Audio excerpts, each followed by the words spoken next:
All right, all right, all right. Welcome to another edition of Shabbat Lounge. We appreciate you being here, and as always, we appreciate any comments, likes, subscriptions that you can provide. And as always, we ask if you find this beneficial and useful that you'd share it with someone. And I'm joined in the studio today with Jake. And Jake, you're supposed to ask me, how am I doing today? How are you doing today, Matt? I'm doing fine as frog hair. But frogs don't have hair, Matt.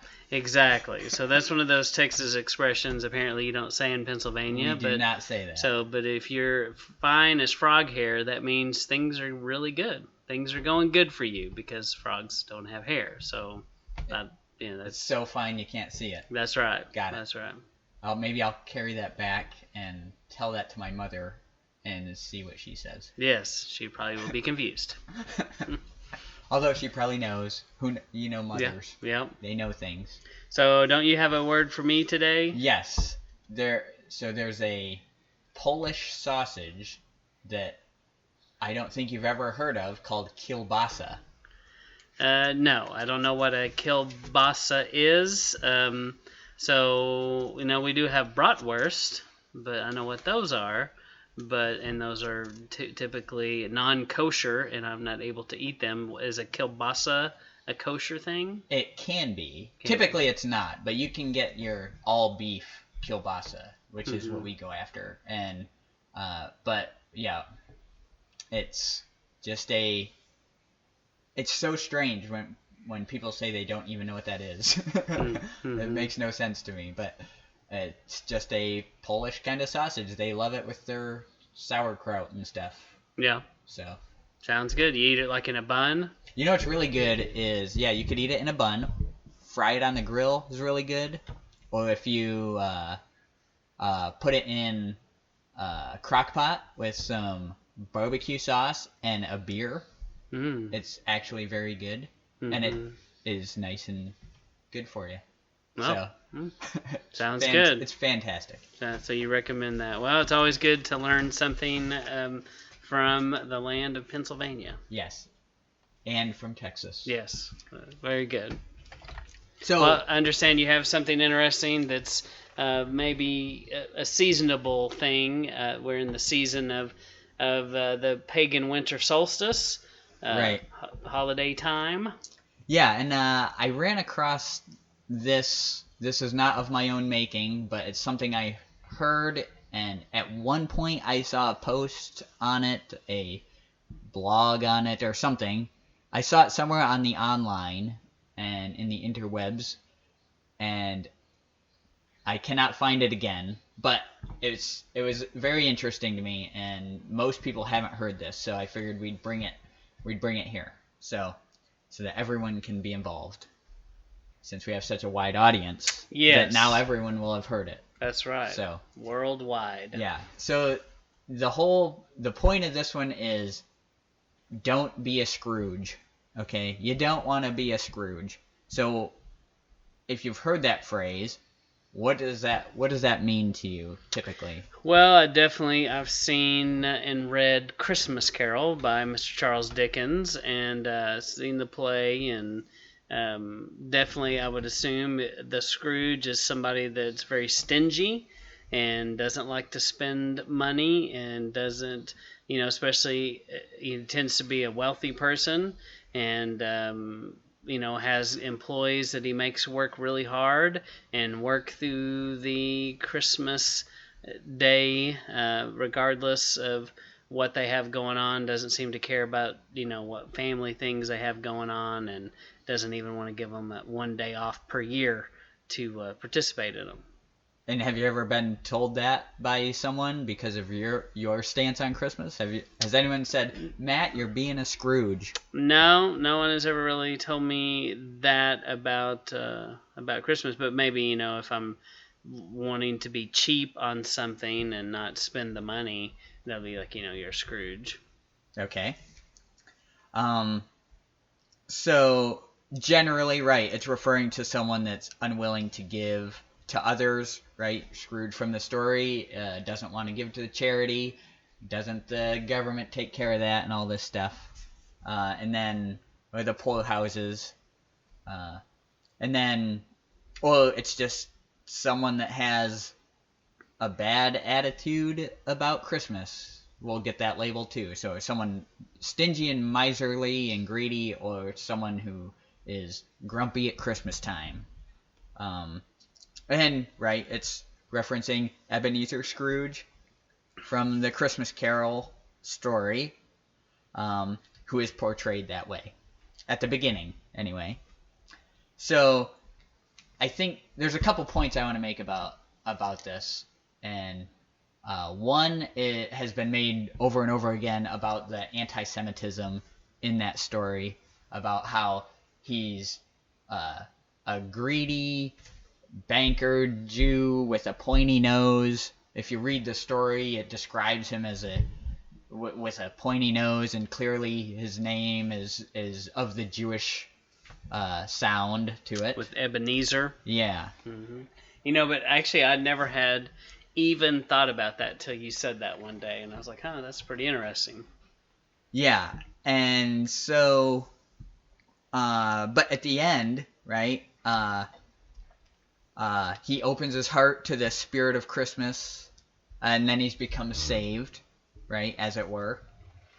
And then I suppose you could say it's only anti-Semitic towards the Jewish faith, towards Judaism, not towards Jews themselves, right? It's just more towards the faith, because once he's converted to the spirit of Christmas, everyone loves him, and he's the good guy now. So let's see. So considering the three ghosts as the three spirits of Christ's Mass, right? There's a trinity of spirits, right? And they visit a greedy Jewish banker to preach redemption and salvation, right? Because these Jewish folks don't get it, right? So we need to convert them. So yeah, there's some of that. There's some of the anti-Semitism, and when you hear people say "don't be a Scrooge," they're really saying "don't be the Scrooge from the beginning of the story," right? But what I'm saying is don't be any of the Scrooge, right? The whole way through, he's all mixed up. So we'll start kind of here. So lest you forget, Scrooge, when he goes back to the past, he's shown as participating in an office Christmas party with the previous owner, Fezziwig. Yeah. So if he was Jewish, at least he wasn't a practicing Jew, in that he was abstaining from those kind of traditions. But a kind of an aside there. Does anybody else find it strange that practicing Jews will promote the keeping of Christmas by non-Jews? It's strange. It's weird to me. Mm-hmm. It's like a good enough for thee but not for me, and it's like we got the right thing, but go ahead and do that. I don't understand that mindset, I guess. Mm-hmm. Maybe I'm crazy. No, you're not crazy. That is a strange thing to wrap your mind around, that they could do that. But yeah, and I think it comes to the fact that they respect Christianity, most from what I understand. They respect Christianity, and they just think, okay, well, we just don't believe that part of it. And if you believe that part, sure, do the Merry Christmas, and they also think that it's the worship of the Savior being born by the Christians. So, I mean, I think there's not the pagan idea attached to it through Judaism a lot either. At least, people that are vocal about those kind of things. Mm-hmm.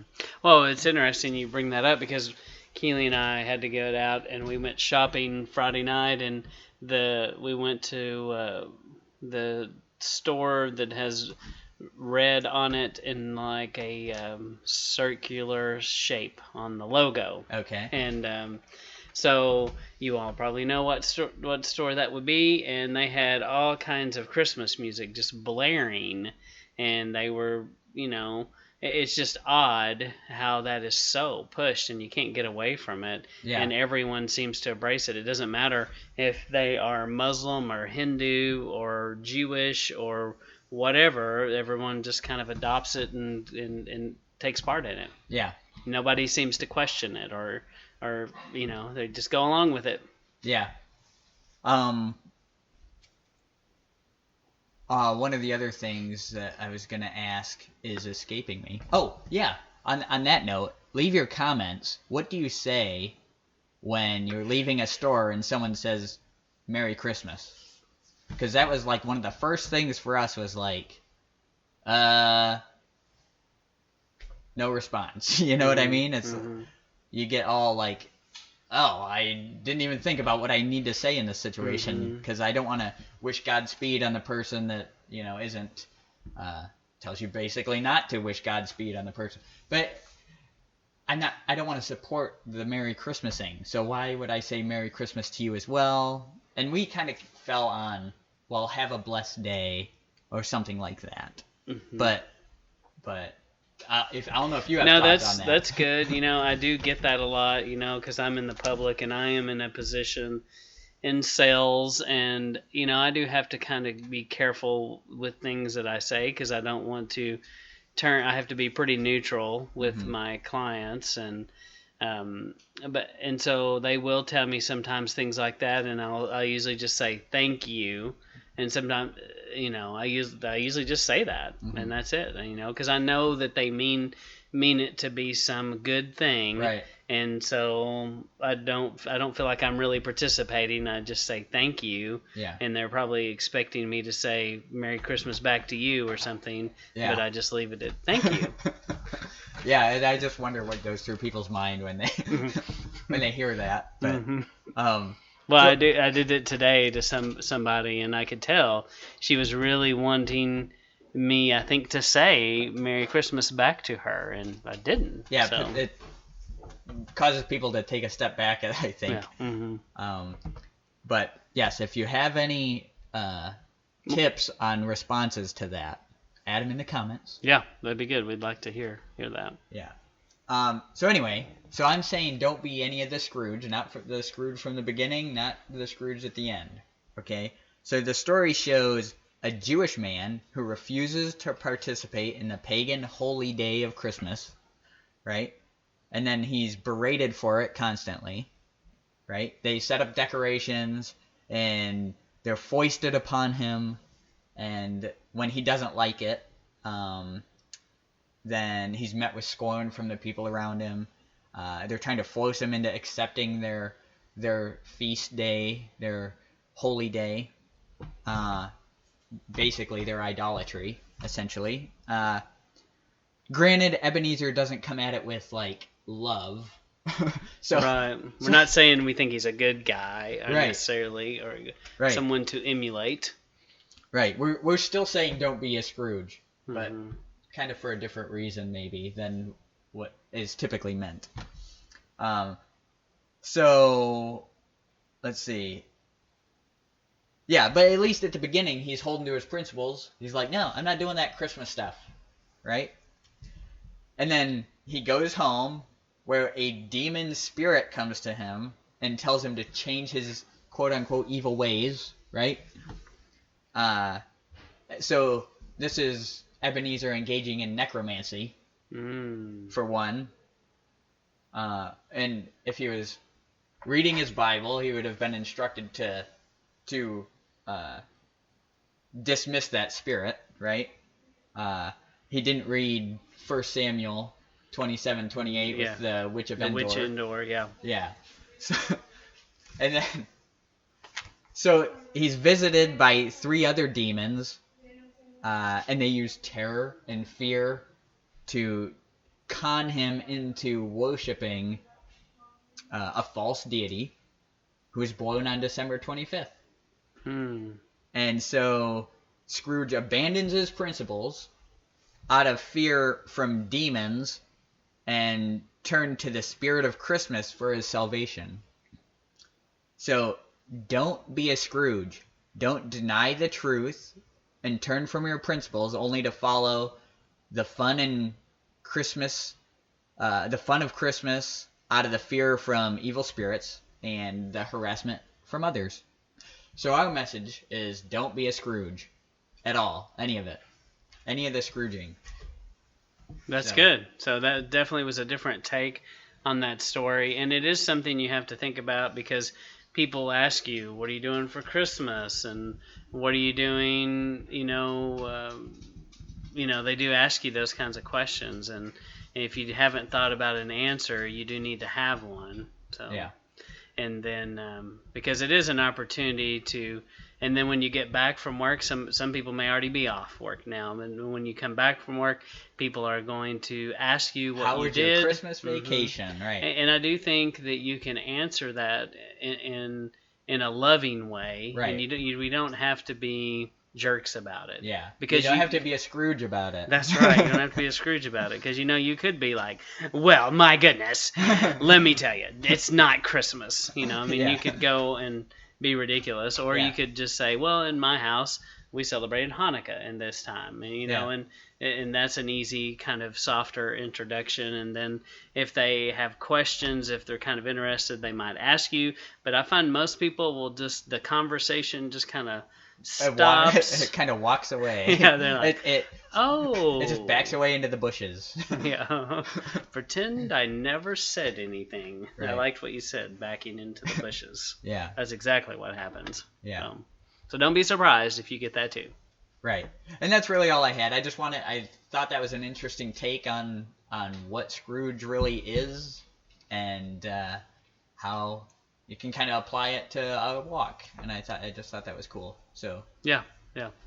So as always, we ask for comments. We ask you to investigate these things. Go look it up. See what you think. See if it's possible that that story has been twisted on its head and it's different than what you thought it was. And I think there's a high probability that story has been twisted and it's not what you thought it was, along with many other things. Yeah. So, but we appreciate your time today. Appreciate your subscribing to the channel. And as always, thank you for listening to Shabbat Lounge. Thanks.